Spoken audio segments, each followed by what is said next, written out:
While DeSantis didn't completely fall flat on his face during last week's Republican debate, he did have a few moments that of course have since gone viral, including his attempt at smiling like a human being where, he couldn't quite get it, but he tried, God bless him.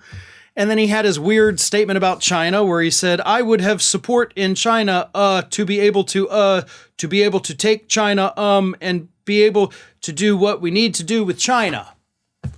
So that was a thing he said that nobody has quite been able to decipher yet, but maybe as time goes on, we'll get our supercomputers on that and figure out what the hell he actually meant to say. But aside from those few moments, DeSantis didn't fall flat on his face. Now, he didn't do himself any favors either, but he didn't fall flat on his face. And that is why, according to new reports after the debate, millionaire and billionaire donors are keeping their money to themselves, which is both good and bad for DeSantis. Because according to interviews conducted with some of these big Republican donors, they were not impressed with DeSantis' performance, but they were not turned off to the point where they have decided to just go and give all their money to someone else. Because even though DeSantis did not do such a great job at that debate, you know who else didn't do a good job? Anybody. Nobody on that stage emerged as a real presidential candidate.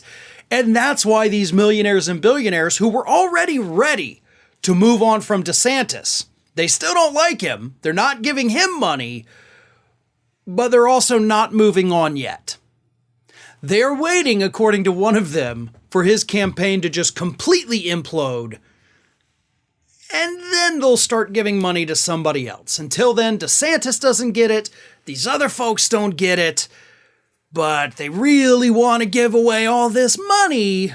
They just can't find anybody that they think is even capable of launching a successful presidential campaign. That's what's so hilarious about all of this to me, right? The front runner for the Republican nomination right now has 91 felony charges filed against him. 91 felony charges.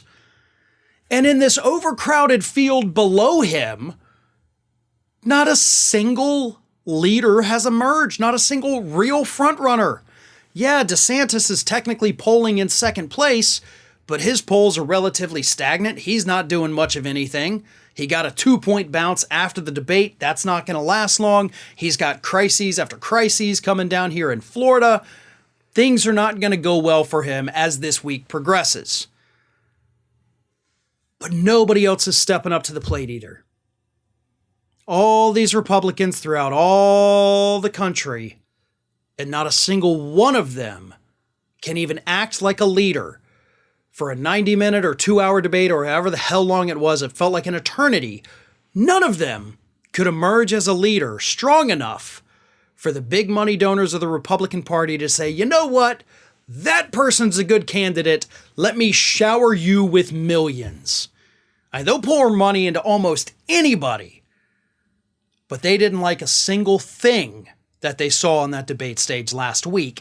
And that speaks volumes to how horrible this Republican Party has become.